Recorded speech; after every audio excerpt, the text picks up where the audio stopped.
Hello, this is Jim Riggio. Today is September 21st, and we're going to be reviewing the Kevlar trade. First, before we get started, I just want you to see the disclaimer. Capital Discussions is not a broker-dealer or advisor. Nothing we go over should be considered to be a trade recommendations. We don't know your situation, have no way of knowing what your risk is. Your risk tolerances. All the trades that we end up going over are computer simulated models. Your trading will vary. The slippage, commissions, and other market factors will end up having different results for different people. With that, what I wanted to do is go through. We will end up having slides to download. I just haven't had it set up yet with Tom. We'll send this out afterwards in an email when Tom gets back next week. Here's basically the agenda. I wanted to go over some overview things. I'll go over the goals and objectives of how I started the Kevlar. We'll go through the trade design, talk about some of the guidelines and risk management disciplines. I wanted to go over three examples, but we're only going to have time for two. I'll show you a bullish how the Kevlar did in a bullish market and in a bearish market. And then we'll just summarize everything.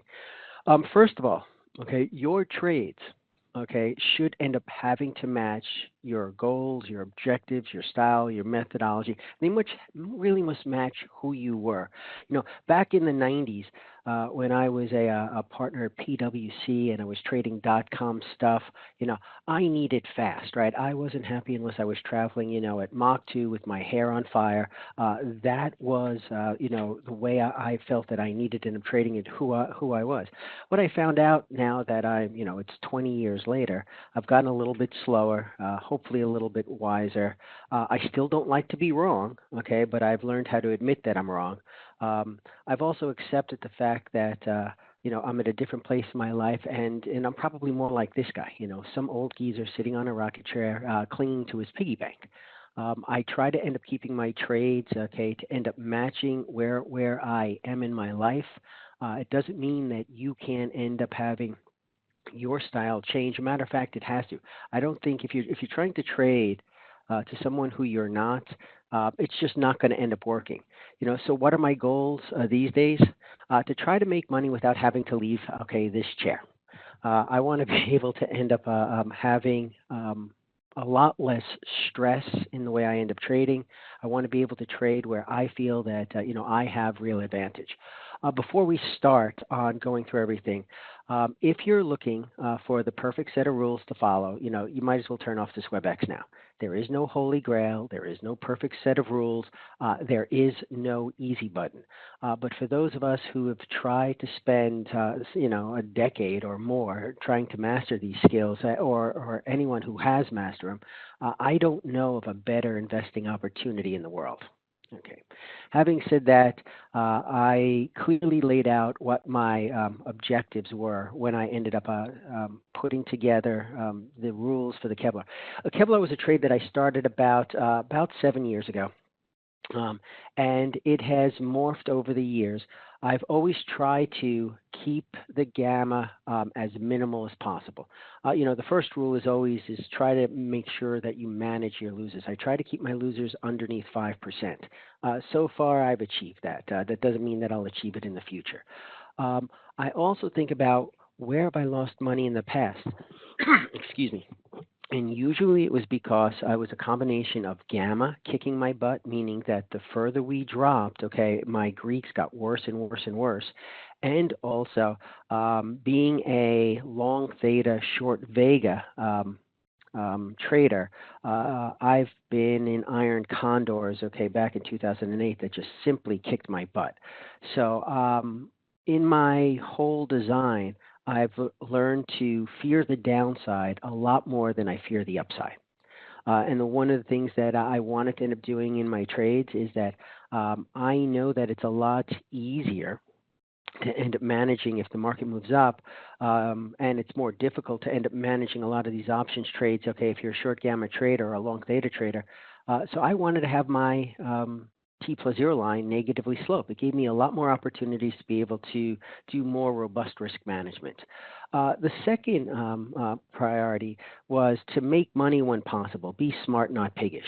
I found that when I was trying to end up making, more than 10% or 20%, or if, you really try to end up pushing a trade on any type of consistent basis, you can't end up having, okay, the level of risk management that you end up wanting to end up having. And you become too piggish.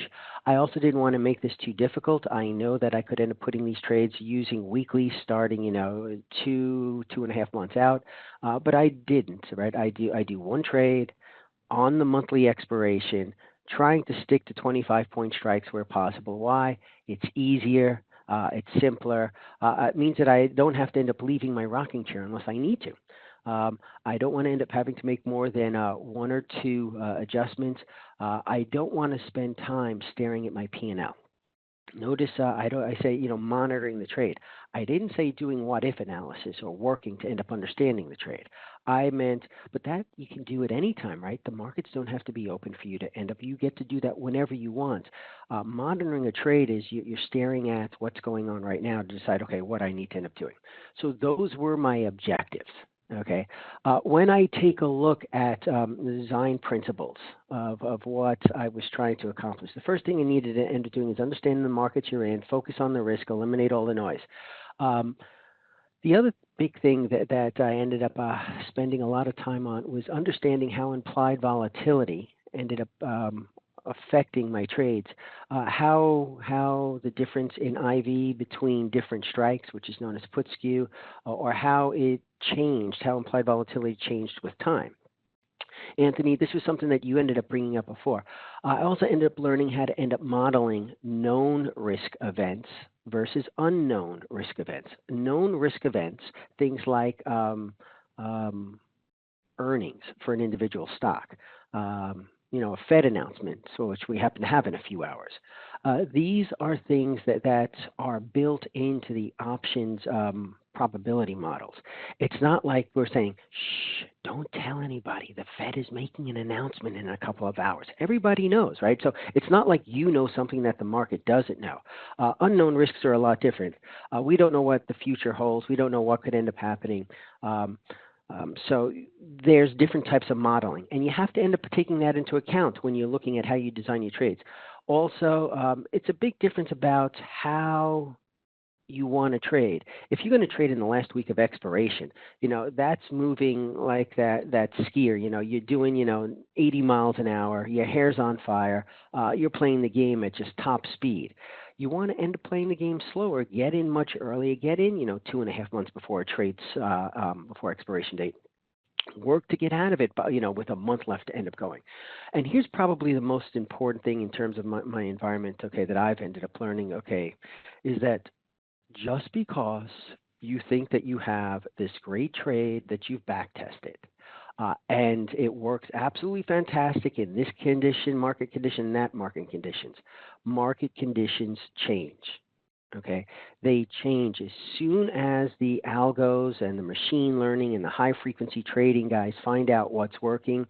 When too many people start to use it, they're going to end up making it so it doesn't work anymore. Okay, they're going to take your advantage away. So the whole concept of trying to say, well, I'm going to be smarter than the market. Well, you're not. Okay, in the very first options class I ever took, which was a precursor to Thinkorswim education, it was a company called Trade Secrets. Don Kaufman worked for them, by the way. The very first instructor I ever had was a former floor trader by the name of Terry Halp. Terry Halp ended up making this offer to the class at the beginning. He said, I have a device that I can sell you that would end up being more accurate, or at least as accurate as any market prediction device ever created by man. How much will you pay me for it? And he had an auction. He got somebody, okay, I was outbid. I only went up to like $50. Some guy paid $100 for it. Okay, Terry walked up to him, took his $100, handed him a quarter, and walked away. The guy was holding the quarter in just total confusion. And Terry said to him, oh, you flip it. If it's heads, the market's going up. If it's tails, the market's going down. You guys can do all the market analysis you want. All it ends up saying, market, and I do it also, all it ends up telling me is, where I think different risk levels will end up being. Does that ever change the fact that I'm going to defend the downside more than I'm defending the upside? No. No. A matter of fact, those are some of the most important times when you do need to defend the downside, when nobody else is defending the downside, because that's when you have drops like after we had it breaks it. I realize that, the old football axiom is very, very true of, offense sells tickets, defense wins championships. If you're like me and older than the Super Bowl, with all of the rules changes in the NFL at this rate, I think they're going to be playing two-hand touch by the end of the decade. The other quote that I think that you always have to end up knowing is, the John Maynard Keynes quote of that the markets can stay irrational longer than you can stay solvent. If there is one guarantee in the marketplace, it's that the markets usually overreact. Now, just because they overreact doesn't mean they can't overreact even further. And when you're designing a trade, that's what you need to protect for. So here's the design principles, okay, that I wanted to end up sharing. And I figured let's start with some wisdom, okay, that I've learned from a guru of economics and trading. When I was in college, I went to Brooklyn Polytech, which is now part of, it's the NYU Engineering School is what it is. I ended up having this great economics professor, and I learned a ton about, microeconomics and macroeconomics and supply and demand, and what was the difference between a demand curve and a demand shift, and, is there any, dead weight loss, okay, in a particular thing? What was the elasticity? There's all of this stuff, and it was so difficult. But the guy that I learned most about trading and economics was not my professor.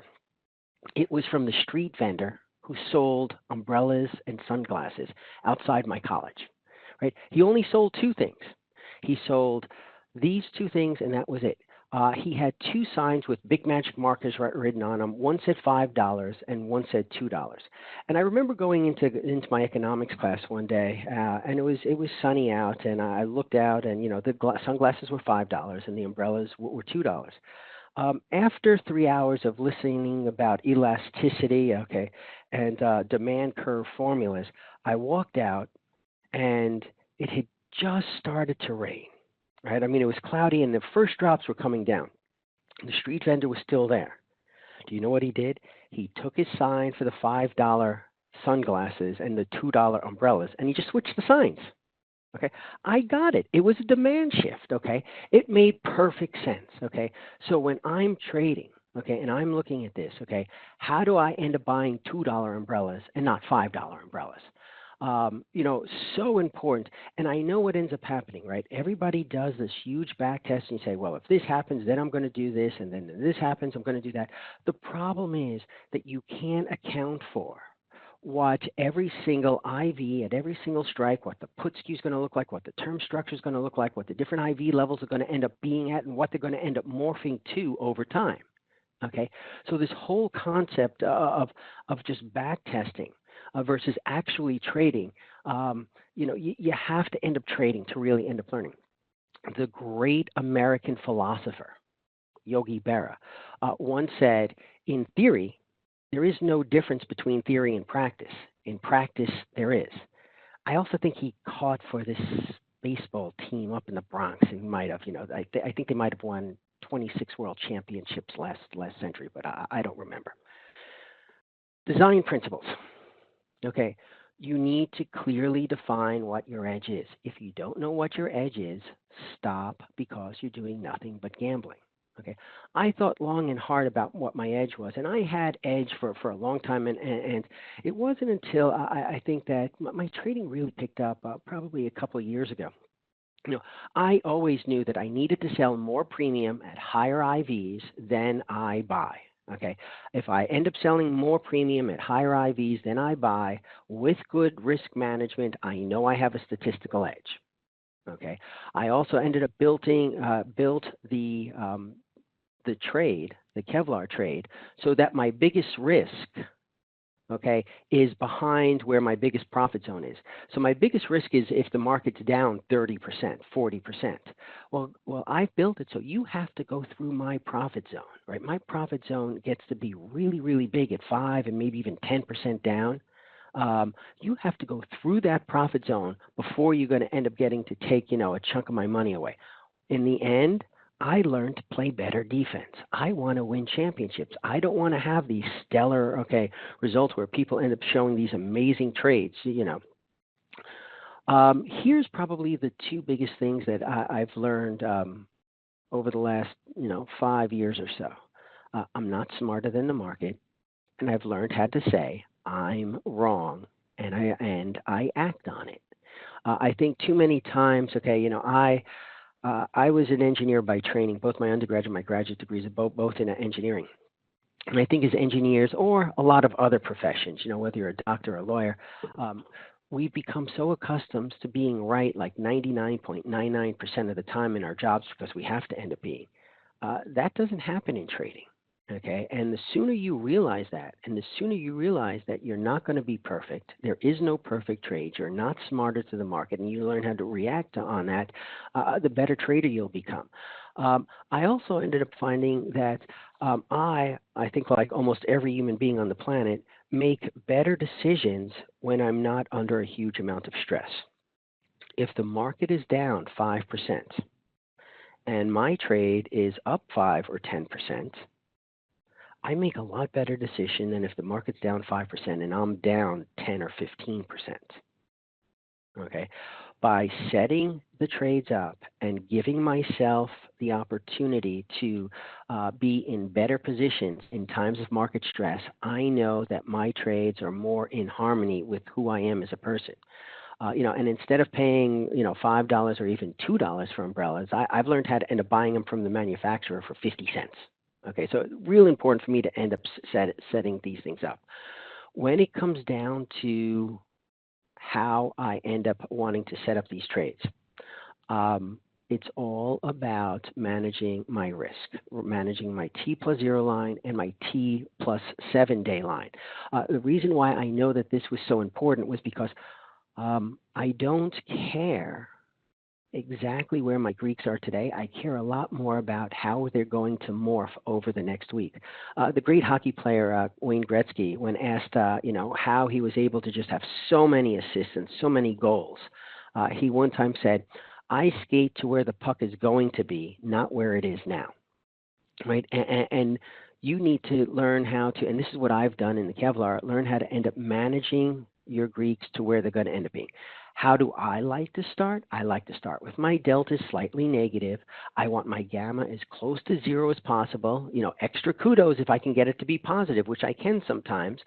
My theta, I want to take as much as they're willing to give me without sacrificing my delta and my gamma. Theta is almost an afterthought. And Vega, I didn't want to end up getting burnt with volatility anymore. So here's a simple concept, okay? You want some advice? Buy low, sell high, okay? So when IV is high, I sell more Vega. Now, I never really buy Vega, but when IV is low, I sell less Vega. Having a single trade, or a single setup that gets you into every single possible market, it's just foolishness, I think. This is not a one-size-fits-all world. Okay, what was the key for me in terms of the success in terms of this specific trade? It was, and I think it's true in most trades, is that you can't have one trade set up for everything. I have one mode for when implied volatility is low, and usually when implied volatility is low, the put skew is steep. I've done a lot of other videos on put skew, but the 30 seconds are, it just means that the puts well below the money are expensive compared to the puts at the money. The IV very far below the money is much, much, much higher than the IV at the money. And that's a steep put skew. So I have one trade set up where I'll do a symmetrical butterfly below the money and I'll use a long call for that environment. And when IV is high, put skew tends to end up being more normal or more flat. And for that, I'll end up using a broken wing butterfly. The reason is simple, okay? The mode 2, using the broken wing butterfly, has a lot more negative vega than does, okay, the first trade with the symmetrical butterfly and the call. So therefore, I've built my trade entries not based on what I think is going to happen to the market, not what I think my technical analysis says, not if there's a Fed meeting or not. I've built it according to where the IVs and the skews are to end up saying, how do I end up putting on the trade to take advantage of what the market's doing right now? To me, that was absolutely critical. The two trades. The first trade. I'm not going to spend a lot of time on these things because what I found is that you really need to end up doing a lot of analysis to end up determining what would be the best environment at the best time. So these are more loose guidelines than trading rules. In mode 1, okay, again, mode 1, symmetrical butterfly, long call. If you don't remember, here, I'll just go back for a second, right? This is the low IV, high steep put skew. I'm going to look at a symmetrical butterfly. Right now I'm looking at 100 wide butterflies, point butterflies. I like my butterflies to be a little bit wider. They tend to end up being easier for me to end up managing.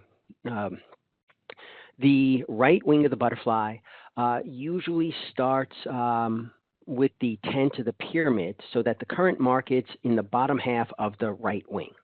Okay.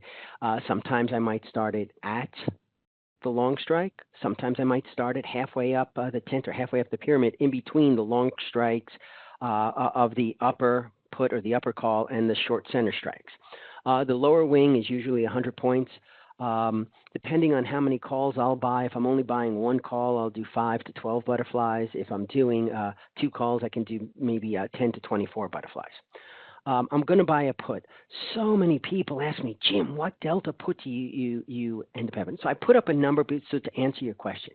But the answer is I don't care. I'm looking at what the extrinsic value is of the long call that I'm buying.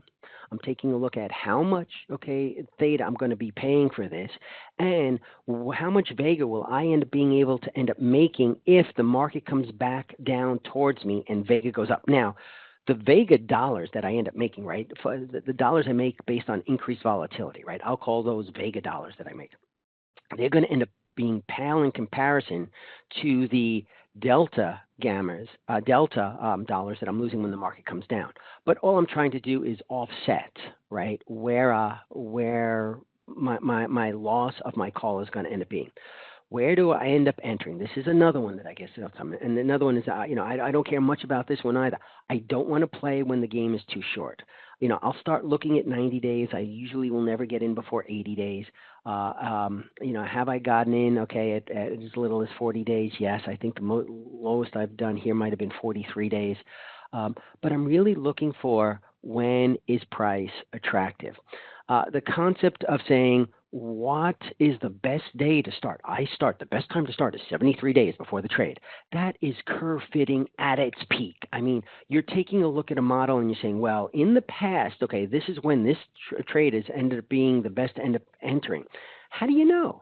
Well, do you enter even if the price isn't attractive? I know it's very expensive now, but I'm going to buy it anyway. You know what? Choose something. You don't lose money, right? You can sit on the sidelines. You can sit on the sidelines. You don't have to have every dollar invested at every single time. The last item is, and I told you these were guidelines, trader always has options to trade in the wing length, the position of where we're putting it, the quantity. Very important to be able to end up having a trade that ends up making the most sense. Okay. When implied volatility is higher and put skew is flatter, I'll end up using a broken wing. Broken wing butterflies are more difficult to defend to the downside if you start them when IV is lower. When IV pops up and you go into that butterfly or out the backside of that butterfly, it becomes more difficult, to end up managing. Where do I start? My starting point usually is always 75-point upper wing, 100-point lower wing. Where do I end up starting? That's the structure. Where do I end up starting it? Usually somewhere around the long strike, meaning that the current market should end up being near the top of my butterfly at the long upper strike. Do I use irons or do I use butters is another one, and you notice I didn't put that in here. I get asked that question all the time. And the answer is it's easier to trade, okay, butterflies when they're all one thing, like puts out of the money. Okay. However, in a larger account, in an account that has portfolio margin, that you're buying a bunch of income producing securities and then using them as collateral to end up trading, okay, butterflies and things on top of it, I'll end up always using irons because it's kind of like I get my trading capital for free that way. If I have, let's say, an account with $500,000 worth of ETFs or any type of income producing security that is marginable, I can put those up as margin and then end up trading iron condors without any interest rate, right? Because when I put on the irons, I put them on for credits, money comes into the account. If I buy a butter, okay, meaning if I buy a put butterfly, I have to pay for it. I don't want to pay for margin. I'm cheap. We've already defined, right? I'm cheap. I don't want to pay for stuff, okay? And so if I'm trading a smaller account, and like we're doing in the service, definitely use puts. It's easier. You're trading larger accounts, you'll want to end up changing that. Okay, some guidelines for the way we end up trading, and these go across both Mode 1 and Mode 2. Planned capital is always $50,000. Okay, I try to keep the losses to 5% or less. My profit target is 5 to 10%. I have to lower my profit target if the market is going up in a unidirectional, form. I will scale out of my previous trade, which then allows me to scale into my current trade. It lets me, I will try to use all of my capital, when appropriate. When I don't like things, when we have uncertainty like we have in the market, it's fine to end up leaving some capital, on. I was only half invested when we went through Brexit. Why? Because I was afraid, there's no reason why you have to end up, being there and taking the arrows. Take some money off the table. Hedging or having only partial positions on during times of turbulence is a great form of risk management. When I expect IV to be going up, if something happens, that's another one. You can't, like I said, everybody knows there's a Fed meeting, so it's not like there's a that's going to be a surprise. That's important. To try to leave the trades alone as long as possible. There are times when I have to adjust, because the market's down, and I'm going to show you a down market, where I had to adjust. But when possible, I don't like to have to adjust. I would rather have the trades come to me, take profits, or readjust my trade so that I'm in a better position, but I've made money with the market coming to me.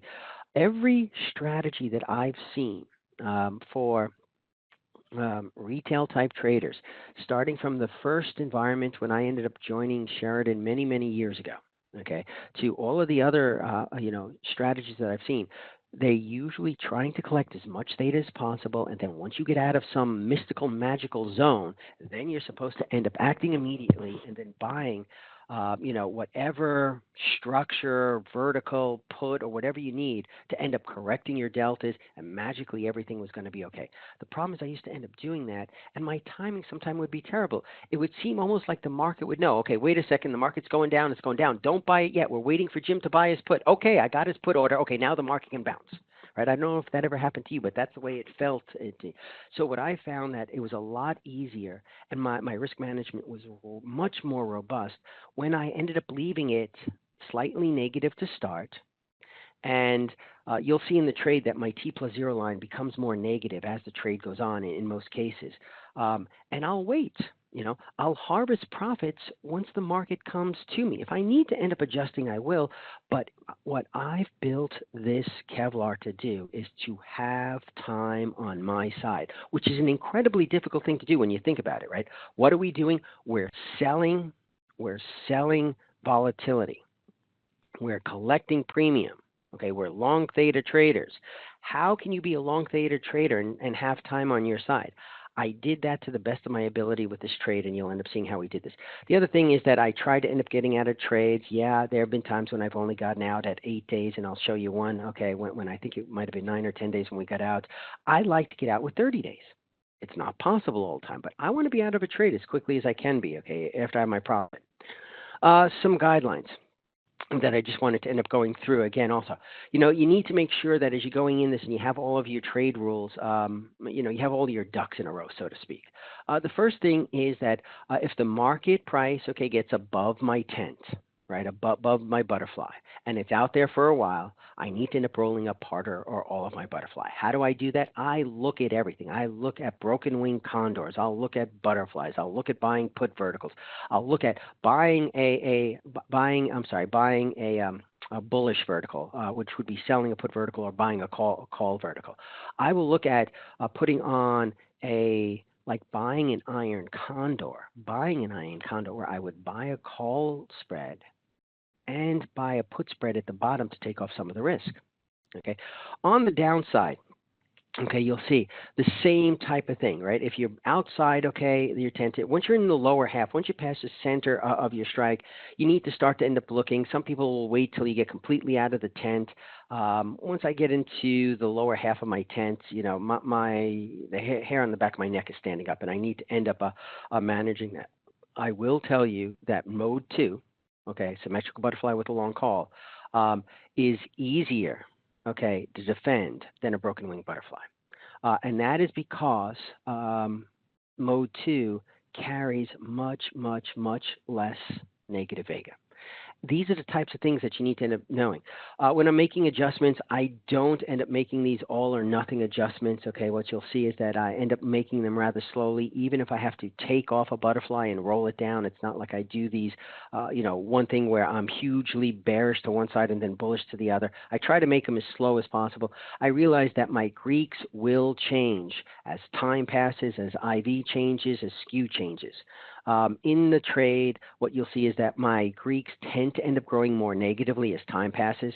I just don't want my deltas to get too negative. My gammas, okay, tend to end up morphing to get more positively, okay, as time passes. Again, you see this, right? Because you know that the game gets faster and faster and faster as you get closer to expiration.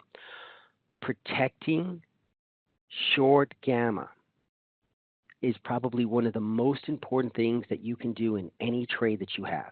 Protect against short gamma with your life. Do not let gamma get to you. Theta.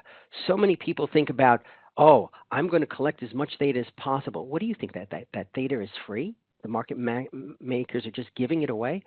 Take the easy theta. Don't be a theta pig. Don't go after theta, okay, to the reckless abundance of your gamma and your delta. And you'll see that in an example that I'm giving you.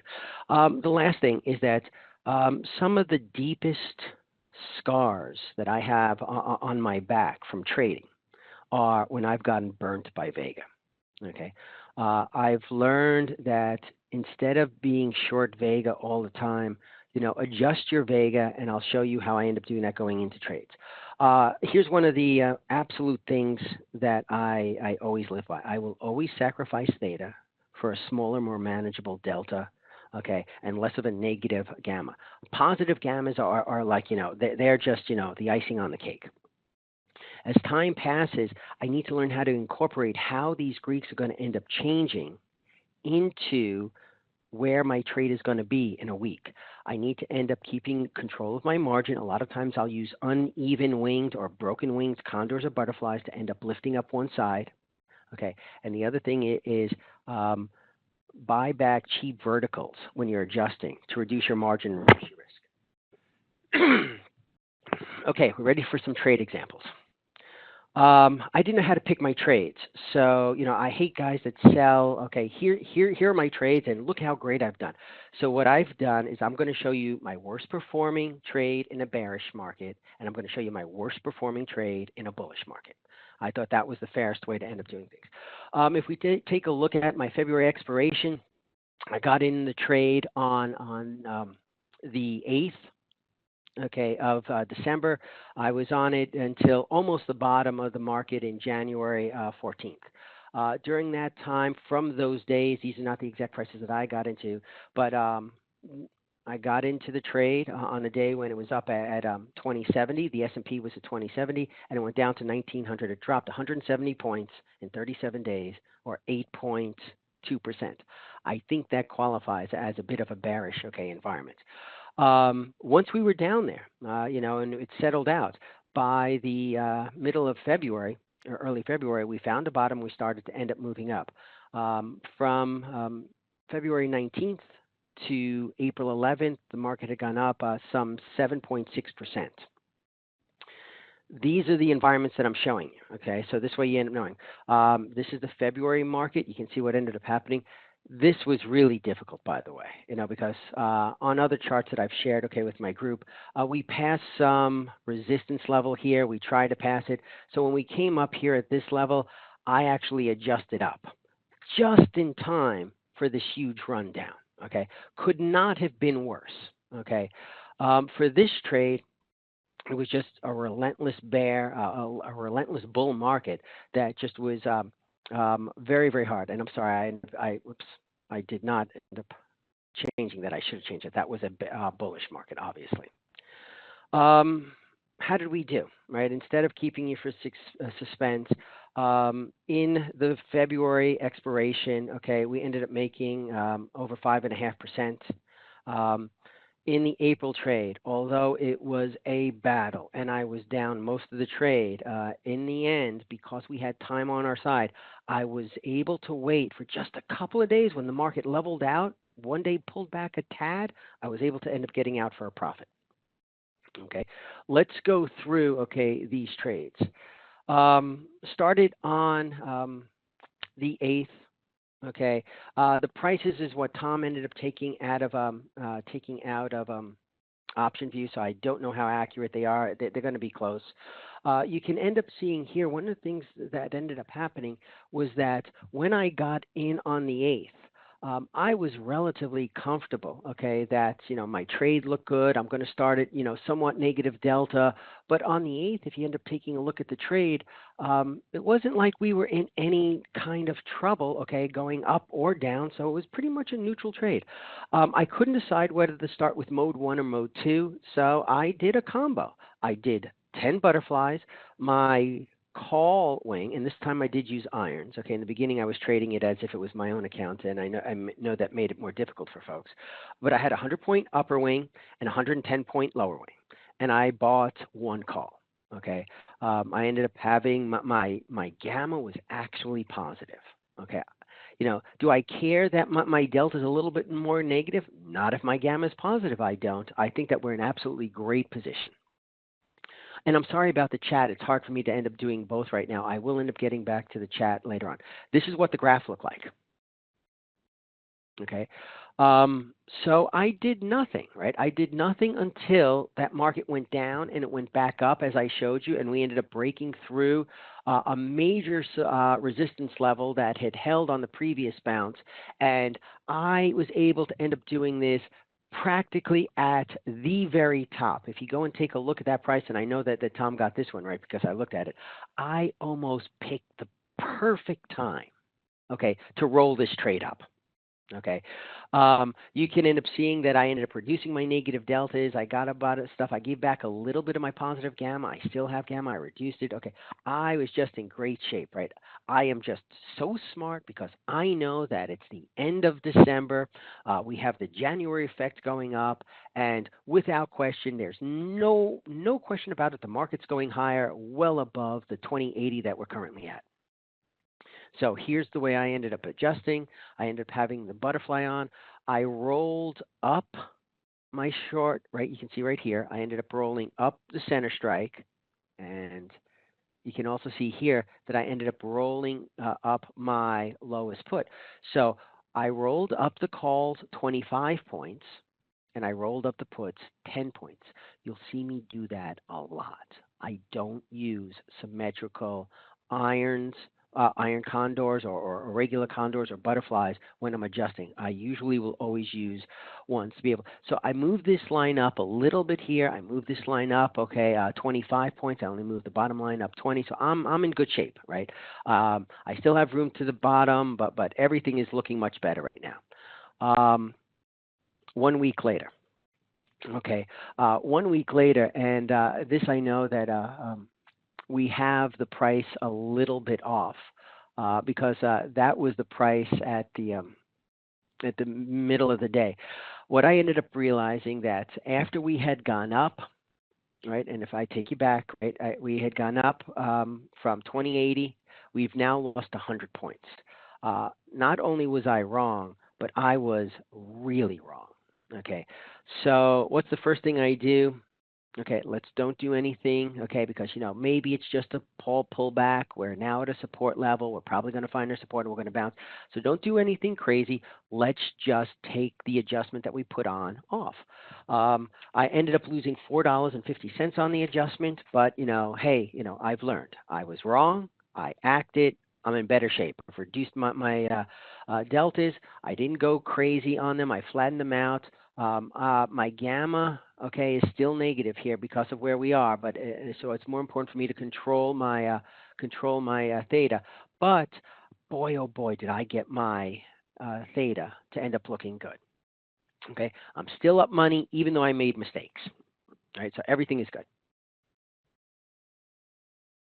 Okay, we go down further. Okay, and here's the one where Tom has the price wrong. Okay, because now we drop on the 7th.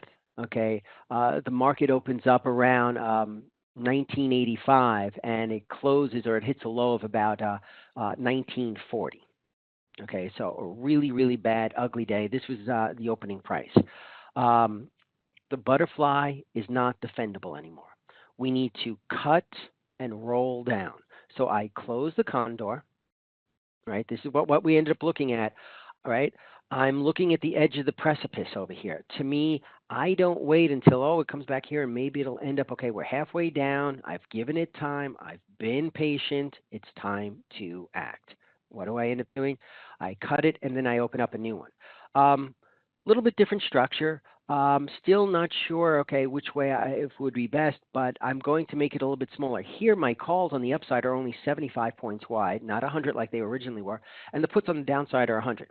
I've taken my positive. You saw that my delta got very positive again very quickly because my gamma was too negative. When my gamma is negative, okay, I'm playing a very fast game. So what I ended up doing here was that I repositioned it to the way I'd much prefer it, be somewhat negative, okay, delta, keep my gamma under a half. That's a number that I kind of really like, right? $50,000 account, 0.5 gamma to me is a reasonable negative gamma to carry with that. I've now lost some money, but you know what? I'm well positioned. I'm not in that bad a shape. I did go over $50,000, but by the way, I've made $8,000 on the last 2 trades, so I gave myself a little bit of grace. I said I can end up using some of that $8,000 I made over the last 2 months. So here's what we ended up looking like, right? Here was the trade before. Time to just cut, pick it up, and put it back down. Keep a split strike here. I didn't mention that before. Between my short put and my short call, I have a lot more room to the downside. I look a lot better. My gamma isn't as scary, and I'm okay. Okay. Basically, at this point, okay, the market continues to go down, right? It continues to go down. And as it goes down into the profit zone, okay, as violent as we're moving all around, okay, it got down to 1930. And I just said, okay, you know what? I got my profit. I could continue to play this game, right? I could continue to play this game. There are 52 days left. Why in the world would I want to close a trade that is now profitable, okay, with 52 days left to go? And it was because when I put on the March position, I was able to end up getting it on for such an incredibly cheap amount of money that I would much rather end up having that money working in March than in February. When volatility is high, why not sell more of it? Sell, right? You're selling time premium, so why not sell more time? Okay, so I rolled it out to the next month.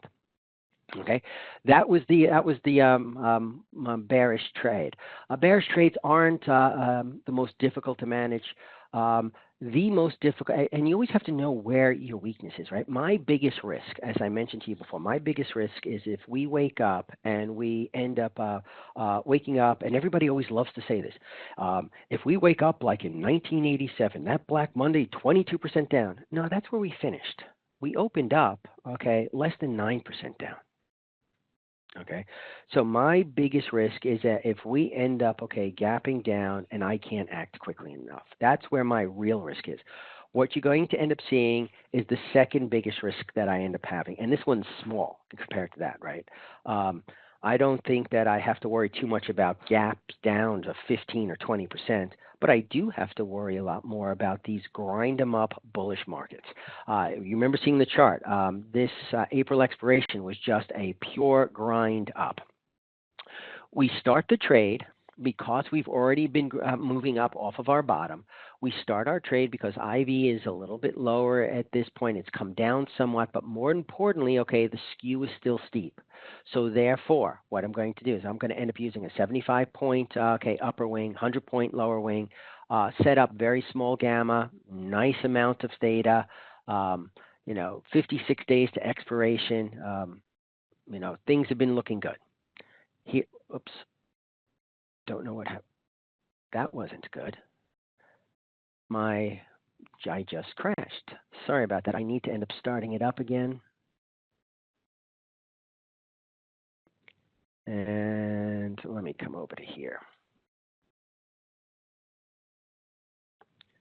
Since I'm in presentation mode, I'm sorry, I have to end up going down here.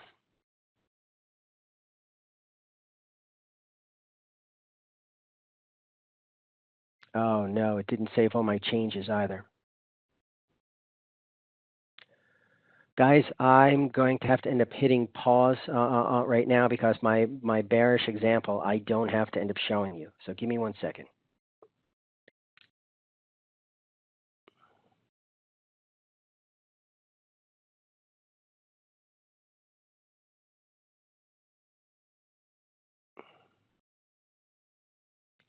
Okay, I'm going to have to end up switching presentations on this.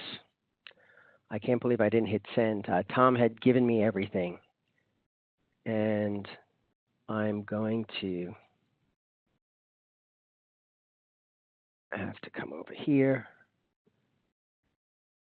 And I'm sorry, I'm going to have to end up doing it this way.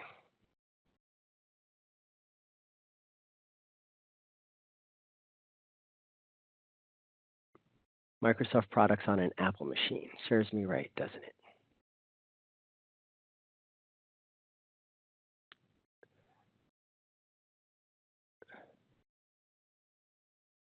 Almost there.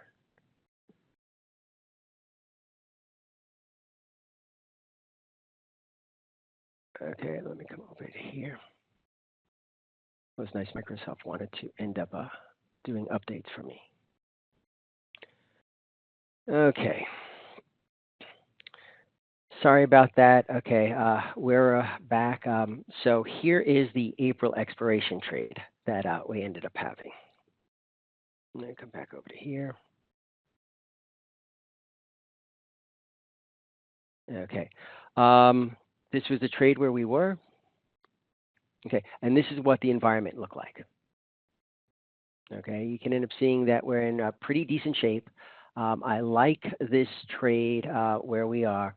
The market had found a bottom, bounced, has been flat for a couple of days. So, volatility is still steep. It's dropped from where it was, but we're in reasonable shape at this point. So what ends up happening, and I know that this price is also wrong here. We ended up having to do trades over a 2-day period. What I had done two things. One, I used an unbalanced Condor to end up rolling down, and you can see that, right? It would be basically 8, 8, 8, and I'm sorry, 4, 4, 4, and 4. And the rest of this then became an unbalanced butterfly that I end up using to make adjustments in 2 trades.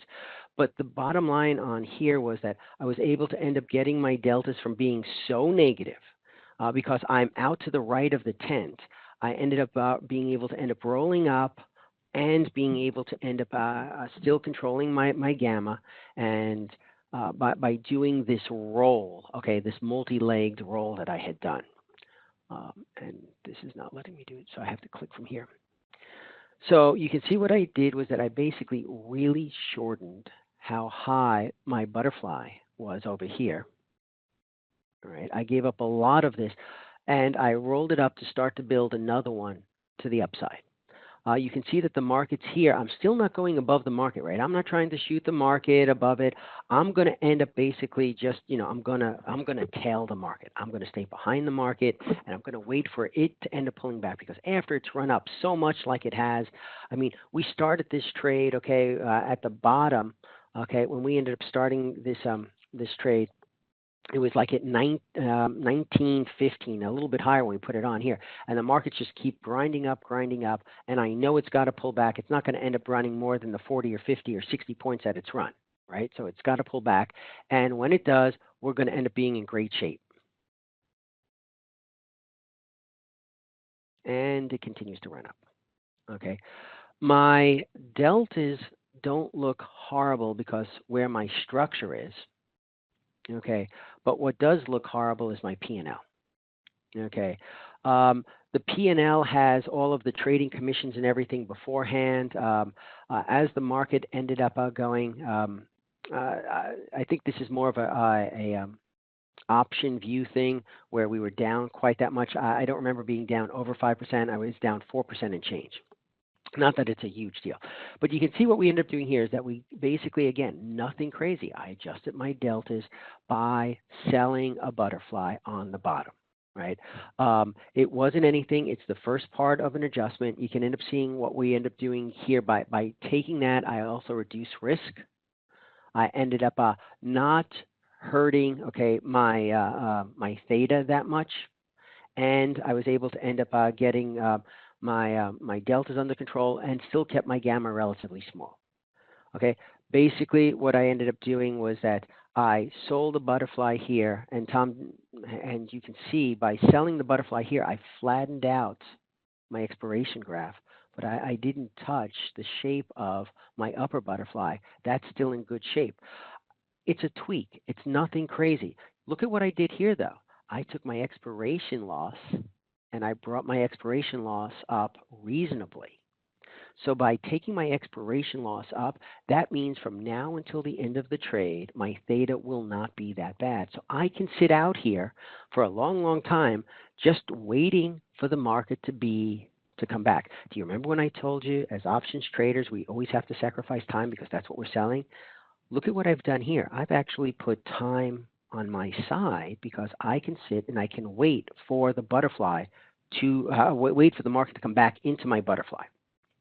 I'm not chasing anything. I'm sitting on the rocking chair. I have my lemonade is cold. Let's wait for the market to come back. And it took a while, right? It took a while, and it didn't come back. Okay, it's now gone up, okay, to almost 2050. Okay, we're up like 160 points from where we started. And now we are down about 5%. We've been struggling. This market is not, okay, helping. It's not coming back.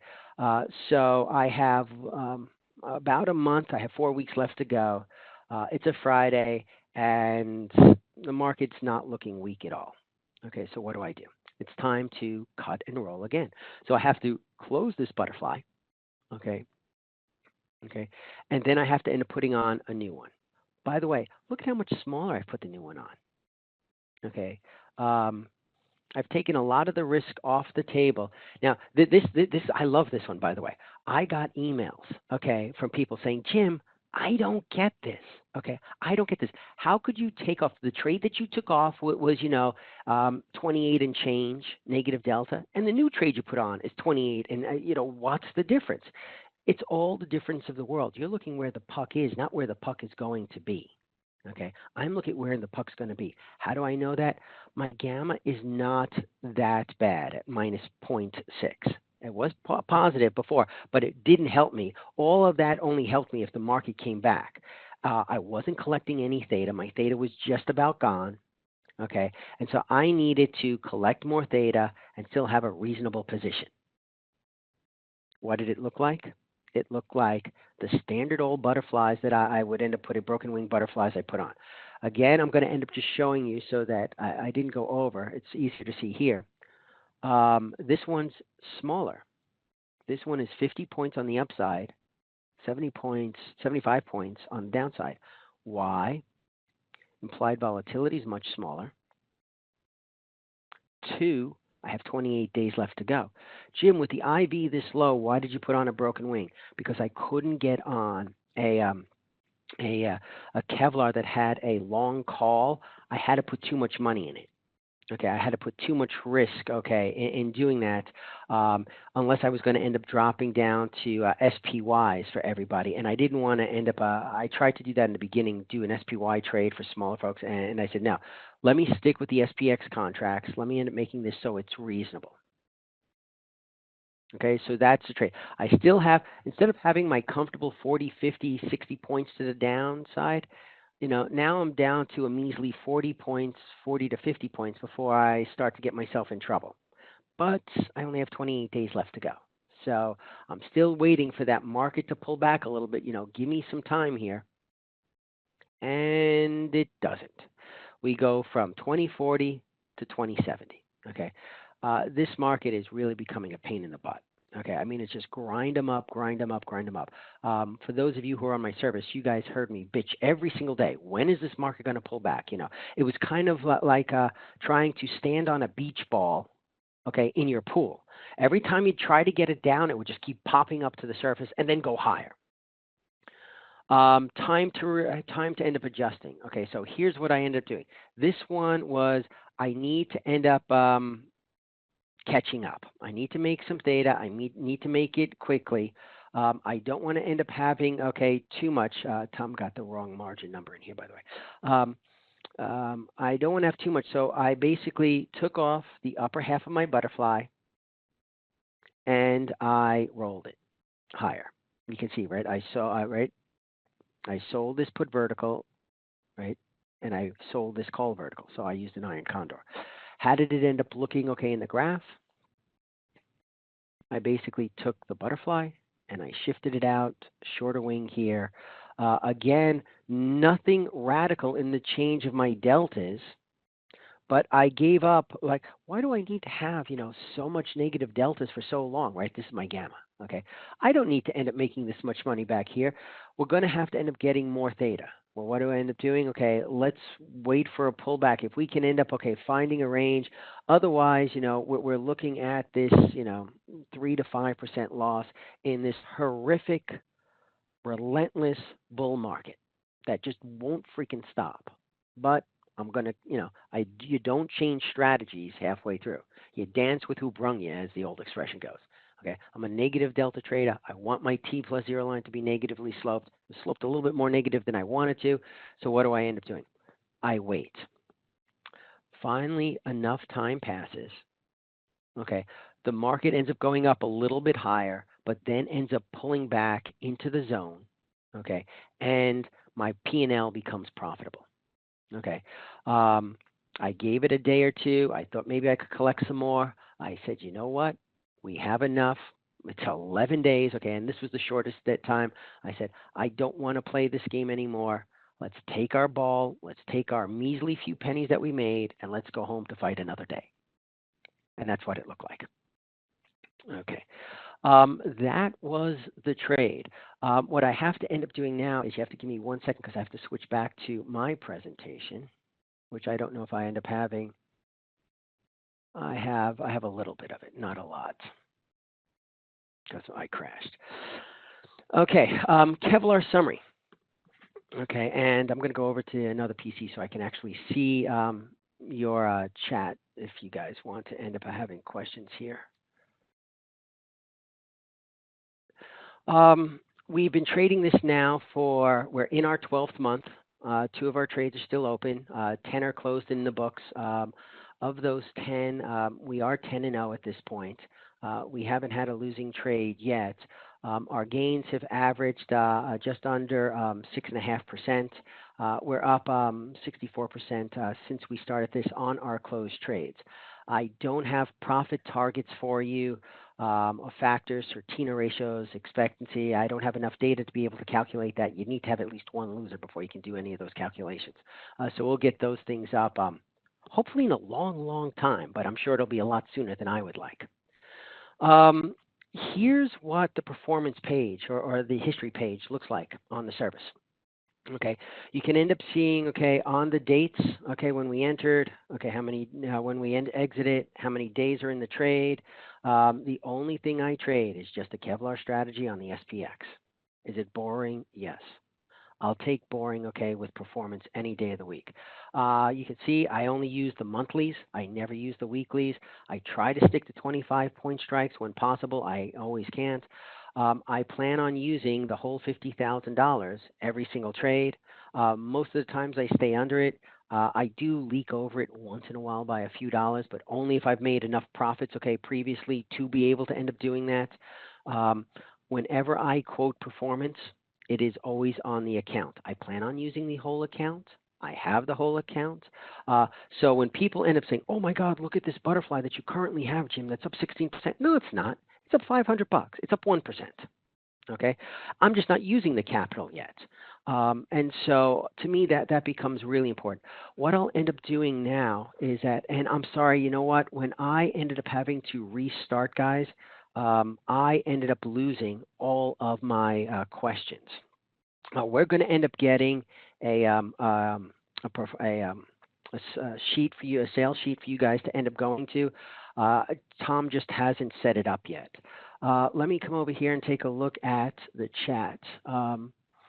If there are any questions.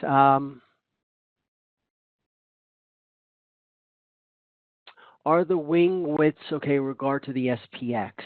The only thing I ever trade is the SPX. On Monday, for the entire community, I did my Monday Market Muse presentations, which we're going to do every single Monday.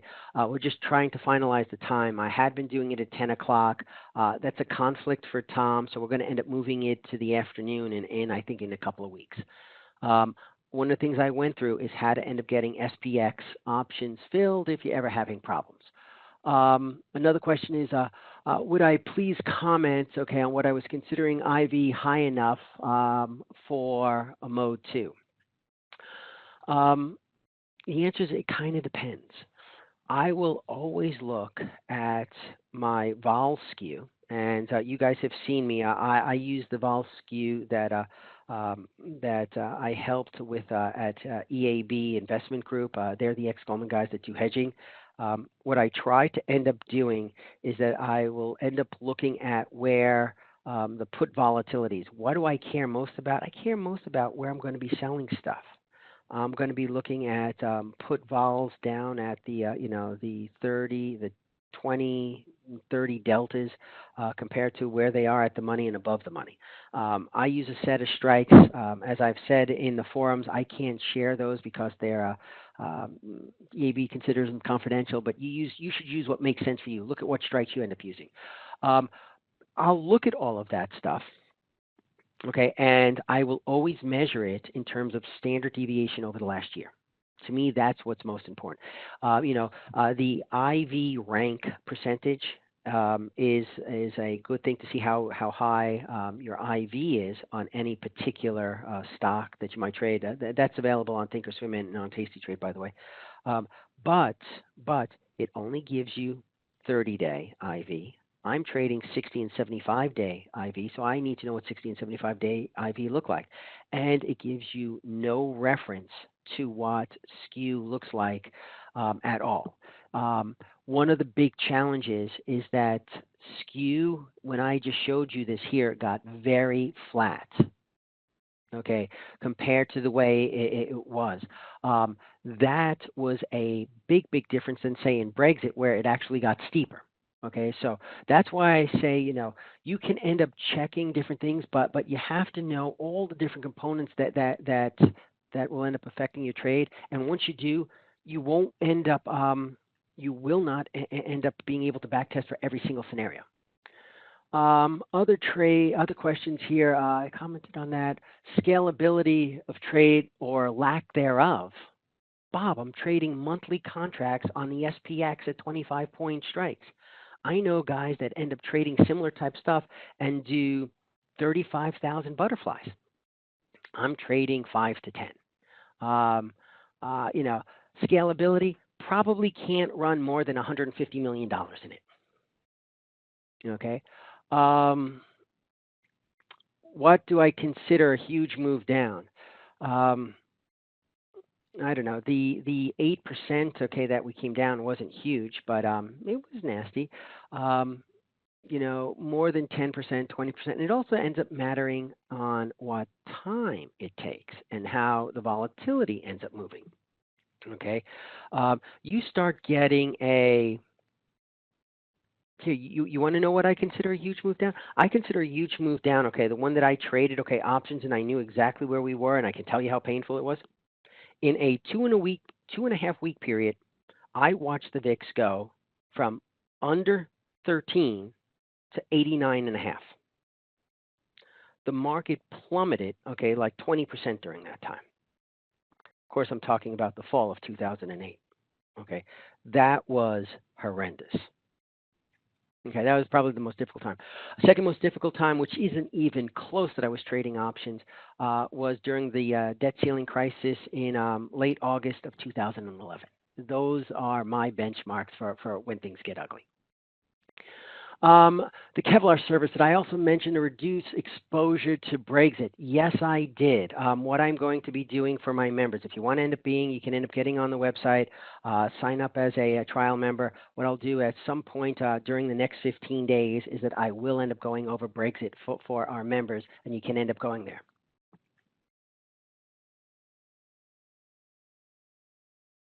Okay.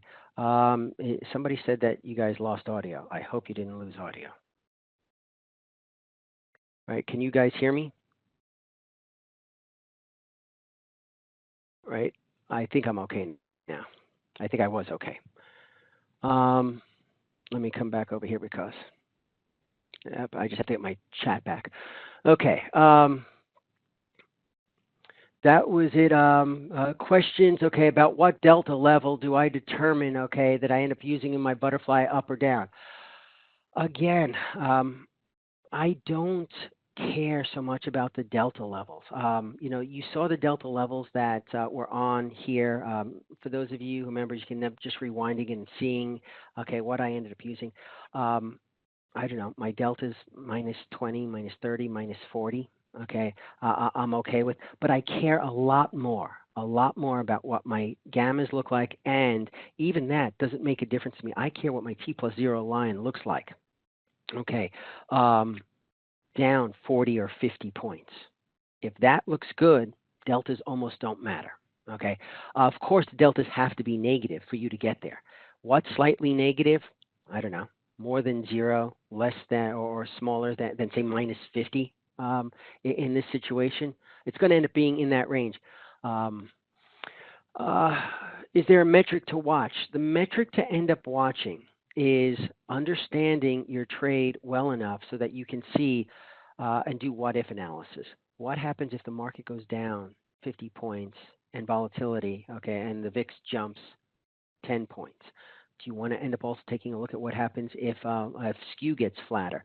The only tool, I know you guys can't do that. I can do that in Live Vol is the only retail level tool that I know that can end up doing that. Do I have a sense of the variation of fills that people end up getting, okay, from the different trading services? Really good question, Sally. I can tell you right now that market makers, because I've spoken to some people that deal with them, know about the road trip trade. They know about the Kevlar trade. They don't know so much about the Kevlar trade because we send different types of orders in. I don't use the same type of trades all the time. It doesn't make much of a difference. What the market makers will end up seeing is that they'll see, 50 or 100 orders come in of different sizes, all the same strikes. So they know it's some service, right? Who service, they don't care. They just know it's a service. Um, we've been thinking about that, and we've been asked about that a lot. We're considering actually having some type of an auto trade service where we would put in one big order for whoever wanted to end up playing, and then distributing it to all the accounts. But that's still 6 months away at the best. Um, I think that's about it. I see here one other question. Can you end up running this thing on anything else besides the SPX, the RUD, or something else? The answer is yes, you can, but um, the rules will be different. The put skew would be different. Um, the rate at which the Greeks change would be different. Okay. Um, the rate that these things change have more variance in non-SPX because it's really, really, really hard for somebody to manipulate the SPX. Right? I mean, think about the size, all of the market makers and everybody else. So that's a difficult thing. One of it's a hard thing for the markets to be able to end up changing anything like that. Another question is when I'm deciding mode one or mode two of the trade, do I look at low vol, high vol environment? Okay, and how do I gauge volatility? I've been doing it a long time, but I'll end up always taking a look at. I'll look at two things. Okay, number one, I'll look at a VIX chart for the last year. Okay, where are we? Are we in, what quartile are we in? Are we in the top quartile, the bottom quartile? Where are we? Have we hit support or resistance levels? You'll have a feel, okay, when you end up trading this, okay? You'll know when, nobody has to tell you that an 89.5 VIX is high and an 11.5 VIX is low, right? So you end up knowing that. The skew. The skew, there is no good way to end up taking a look at it on a historical value. What I'm going to be doing is on the Monday Market News, I will end up sharing, okay, the skew chart that we do at EAB. There are other folks who've done other type of skew charts, okay, based on different sets of criteria and different strikes. I don't think that there's magic to anybody's strikes. I don't think that ours is magic. Okay, at EAB, it's just it's ones that we use to end up hedging, and it's so that's what I end up using. I've gotten very used to that. The service. Okay, why is there is an alert service page on Capital Discussions Kevlar? I don't have March. Okay, if you take a look at that, let me explain. This is something that I really I've taken issue with Tom, and we've fixed these things, but we still have somewhat of an issue. Let me take a look and see if I don't have it there. So I'm going to have to end up opening up a new window. Let me do a new window. Come over here. There were trades. What you're looking at is that you're looking at the months that the trades were closed. If I come over to here to classes, Kevlar history. Now, I don't know if all of you have this. Tom knows that he has to do this. He'll do it when he gets back from vacation. You're viewing by month close. If you view by month expiration, you will see the performance for each of the months by expiry, not by the date that I close them. I didn't want to have date closed because, it can be manipulated. Ooh, my trade is down this month, so I'm not going to end up closing it on the 30th of the month. I'm going to wait to the 1st to close it, so this way I can. No, stop. Do it by expiration. So that's what's the first one. Some people like to know, what did I end up closing in each month? The one that I personally look at all the time, that I care about, is this. What's each trade look like? This is the one that'll end up giving you the statistics. Okay, you can end up seeing all of the statistics there. Okay, so that's why you end up seeing it different. And in April, if you take a look at it, it was the total trades that I ended up doing. Where we end up having everything is on the messages. So, like for example, when I take a look at April, the way I do everything is I'll take a look at April 16, refresh, and there are all of my trade messages that I sent out.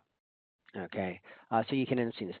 What I end up doing is that I send out trade. Let's get rid of this. I send out trade images, usually three to, sometimes multiple times a day, but usually 3 to 5 times a week. When I end up seeing certain things, I'll put them in here. I'll give you one quick example. Here was a chart that was incredibly negative. This was the daily chart from yesterday, and I sent this out. If you take a look at every down portion, whoops,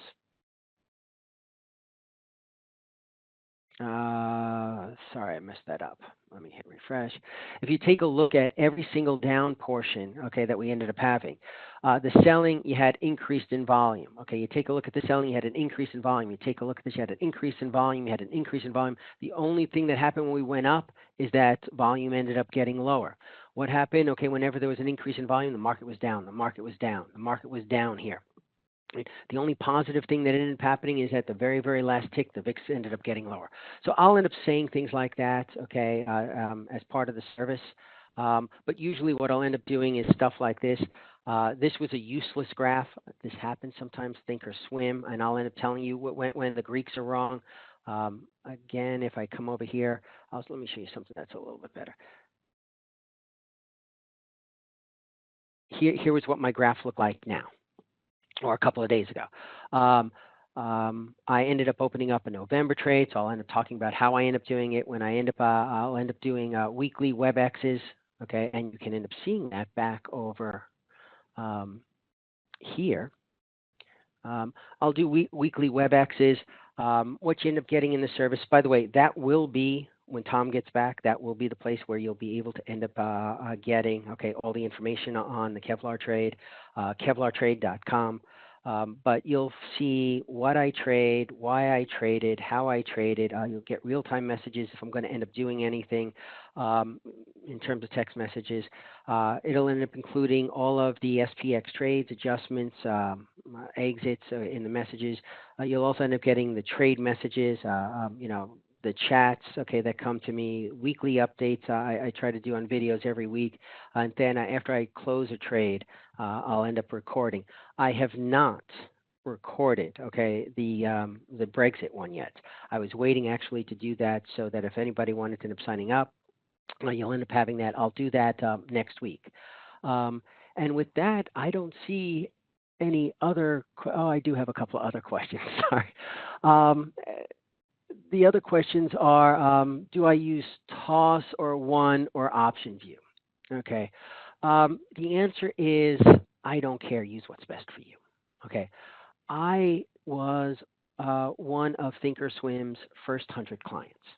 Okay, when I signed up, okay, it was because Trade Secrets was doing an educational thing, and some guy named Don Kaufman was teaching, and there was only one broker-dealer that gave you margin relief on both sides of an iron condor. And they had a relationship with this guy, so if you wanted to, you could sign up with the guy with the long hair and the beret in the back of the room. The guy with the long hair and the beret in the back of the room who was handing out the paper applications was Tom Sosnoff. Okay, so I've known Tom since late 2001, okay, when I opened up an account there. I know that sometimes, like I showed you in that other graph, their Greeks are not correct. And let me be specific, okay? Don't jump on me just yet. They're not correct for deep in the money options when there are dividends for cash settled indexes, which basically means the SPX. I know at times the deep in the money options use the center price between the bid and the ask, and if you get some captain one lot, okay, who comes in and takes a a $4 wide bid ask spread and puts something in the mid and doesn't end up getting it filled, and it goes from a $4 wide spread to a $2 wide spread, and he moves the mid price by a full dollar, yes, the Greeks are going to be wrong. I understand that. Okay. I use the example of, when I was in college, I used to ride a motorcycle and I put it on its side and I bent my handlebars. I knew how to ride my bike, right? I got used to my handlebars being bent. Anybody else try to ride my motorcycle, you'll kill yourself. I'm used to the bent handlebars of toss and one. Will I tell you that option view Greeks are more accurate Do they end up trying to take into account for the change in skew? Yeah, they do. They do a much better job of that. They're going to be a lot more accurate. If I was starting anew, would I end up using option view over the others for the simple reason that it's going to end up being more accurate? Yes. Is the interface as pretty and as slick as some of the others? No. Okay. Does it have its bugs here and there? Yes, it does. I get it. But as my friend Paul Demers would say, I'd rather have the number. I'm a trader. I want to have the correct numbers. That's a lot more important to me than a pretty picture. What percentage of my total portfolio do I trade with the Kevlar, and how long have I been using this trade? I started this trade about 7 years ago. I did not split it into two separate trades until about 2 years ago. And while my licenses do not hang any place right now, I used to end up having my brokerage licenses hang at both Thinkorswim until TD Ameritrade bought them, and then I had to end up leaving. And I also ended up having my license hang at Livol for a while until they got sold also. My licenses don't hang any place. I also ended up, my licenses hung in other places. I have my own hedge fund. And so the bottom line is I don't talk about my own portfolio. I'll talk to you about a trade, but I won't end up talking about a larger portfolio. What do I end up thinking is safe? I run this trade so that in the event that I end up having a blowout, what's a blowout? A gap down 20%, okay, and I end up losing, 30, 40% of my capital, I can replace it, okay? That's the way I think that you have to end up looking at almost any trade. At any trade you ever consider, you have to say, what would be the absolute worst thing that could ever happen? What happens if volatility, goes up to 90? What happens if we wake up tomorrow and the S&P is down 20%? Can you live with yourself? Okay. Don't put more money into any trade than you can end up affording to end up putting into. Very, very important. Okay, that you end up doing that. I think probably the best advice I could end up giving you. Trade within your own comfort zone. If I don't see anything else, I think I got them all. Okay, I'll give you guys just the last couple of minutes to end up putting in any last questions. Sorry we went over, but I did want to stay and answer all of your questions. If there's anything else, write me, Jim at capitaldiscussions.com. I will be doing the Brexit review for all of our members, within probably early next week. And there's one last question. What are some of the pros and cons to have wider wings, of a broken wing butterfly versus a symmetrical butterfly? Whole other conversation. I'll tell you what I'll do. For that one, we can end up having a conversation on the Monday market, muse that I end up doing. And I will end up taking the broken wing butterfly discussion versus the symmetrical butterfly as a whole. There's been a lot of work on it. You can end up checking the forums. By the way, if you guys don't use the forums, there's really some great stuff. The community shares a lot. We've built this so that it's a safe place for people to end up communicating with one another and being able to share what ends up working and what doesn't end up working. What works for me may not work for you. What works for you may not work for somebody else. But you know what? Being able to learn from one another and sharing experience is just, I think, a great way of being able to end up doing this. So with that, I'm going to say thank you very much. I know this one was a little bit longer, but I wanted to end up answering all your questions. And I will see you hopefully on the Monday Market Muse, I think, which is at 10 o'clock next week. We're going to be moving it to the afternoon the following week. Take care, everyone.